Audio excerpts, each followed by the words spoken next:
this is a little bit unorthodox because Matt is not here today. A little backstory, he is coaching at Cumberland Valley, and they have a game tonight. So, as his former coach, I'm proud of him for staying with his team.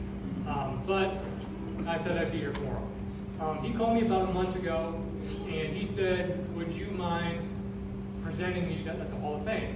And to me, that was a great honor. So I took the past couple weeks, and I started to reflect on his career, his teammates, all the things we did together, and I'll give you a little backstory here. I did some math today on my desk. I started coaching Matt in 7th grade. To prove it, I have a picture here. This is our 7th grade basketball picture. I was 19 years old. I didn't know what I was really doing yet, but that was a fun time. So I'm going to make sure Drew takes this home to Matt. One of my favorite pictures, that's still in my room at school. So that is the year 2006, and I followed Matt from 7th grade. I coached him in 8th grade, in 9th grade, in 10th grade, 11th, all the way through his high school career. So on top of that, I had 750 practices with him, 200 games with him, 12 summer camps with him, probably 500 open gyms with him. He had me 2 times in class, and he came to my room every day in tutorial. So that is probably too much time that anybody should spend together, especially with him and his friends. But, all of those times gave me some great memories. And I began to reflect on all of the good things and bad things that we went through. So in terms of Matt, I started thinking about his career in total. As a football player, he was an all-region offensive player and defensive player. He scored 30 touchdowns, had 200 tackles, had 3,100 total yards. He was a team captain. He went on to play college football at Gannon. I can't think of too many people who had those sort of stats and accomplishments at John Clinker football. So that was tremendous. And that's just as a football player. His baseball career, he was an all-region catcher. He was a team captain his junior and senior year. He was a really, really good catcher, a really, really good hitter. I would say those 2 sports, bar none, he's a Hall of Famer. Then ironically, I coach basketball, and I think he'd admit it. I think his least natural sport was basketball. But I think he had just as great of an impact playing basketball as anybody else did. And when I started reflecting on it, I started to realize why. First of all, the accolades. He helped us achieve 3 region championships, 1 district championship, and his team still holds the school record for win percentage. We were 26-1 his senior year. Probably my favorite year as a coach ever. That alone makes him a Hall of Famer. Then I started thinking about him as a person. And this is, to me, what really sets Matt apart. In true English teacher fashion, I have 4 reasons why Matt's a Hall of Famer. Number 1 is his dedication. All of the things I just talked about, all the games, all of the practices, all the workouts, he never missed 1 second. Him and his teammates went to every single thing. And to me, that's something that doesn't happen all the time anymore. He was a champion, he's a Hall of Famer because of all his dedication. That's number 1. Number 2, he is very team-oriented. To this day, he's with his team right now. He's one of the most team-oriented players I've ever coached.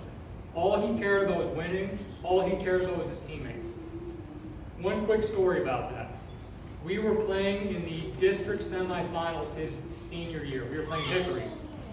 And Hickory is a very good team. They had 2 really good players. I remember watching film for a straight week. We had played them the year before. We knew what they were about. But their point guard was incredible. His name was Matt Votino. And I remember studying this for a week. How do we stop this kid? We knew we'd be okay offensively, but this kid really is a good player. So Matt came to me, and it was really just us 2. And we talked about how to guard him, and he said, I'll do it. I'll take care of it. That whole night, I swear to God, on the bench, I did not think of Matt Votino 1 time. Matt took care of it. He didn't score 1 point that game. I looked in the scorebook this morning. Didn't have 1 point. But he's a big reason why we won the game. So he was a big team guy. We wouldn't win without that. Number 3, of all the players I've coached, he was probably the most confident player in himself and in his team. There wasn't a time he didn't take the court when he thought, I don't know, he always thought we'd win. Deep down, and I think his teammates started to believe that too. So any game we won, that attitude went into it. I'll give you, I'm glad he's not here because he would not like I'm sharing this, but we played the next week after that game, we played Warren in the district championship. And it was at Gannon University. We had played Warren 2 times earlier. We beat them by a combined 5 points. I looked it up this morning. So going in, we know, we just did it to prep a couple years ago. It's tough beating the team 3 times in a year. So we were very concerned about the game. Close game, we're down at halftime. I remember the week before during practice, kind of just together as a team, we said, you know what, we got to throw a couple different things out. One thing we talked about was, if we ever get the ball out of bounds under, and we could always have Jamin take it out, and we'll just run this to Maddie, just to get the ball in. Okay, flash forward. There's 3 minutes left. Watch it this morning. There's 3 minutes left in the game. John McLean's up 2 points. The crowd's going crazy. You know, a lot of times the players can't hear the coaches. We have the ball out of bounds under. Wouldn't you know it? Matt and Jamin switch spots. Now, we had talked about that in practice, but there's no way in hell we were saying do that with 3 minutes left in the district championship. But they did it. Matt put himself in the spot to get the ball, gets it, he's wide open, shoots a 3, his first shot of the game. He was 1 for 1 that night. First shot of the game, hit a 3, put us up 5 points with 3 minutes left. The rest is history. That's number 3. Number 4 on my list. That kind of leads into it. He made big plays when it mattered. On top of that last experience, the next week, we played Beaver. We played at Sharon High School. Here's the situation. I looked it up again this morning. The situation was, we were up 2 points with 5.5 minutes left. And Beaver was a good team.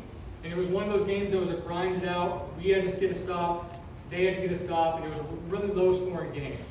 And they had a good point guard. So we were pressing. We're up 2 points, 5.5 minutes left. We get a steal. Matt dives in front of the scorer's table, saves it to Josh Ponzel, who looks up the court, throws it to Chad Golga. He makes a layup, gets fouled.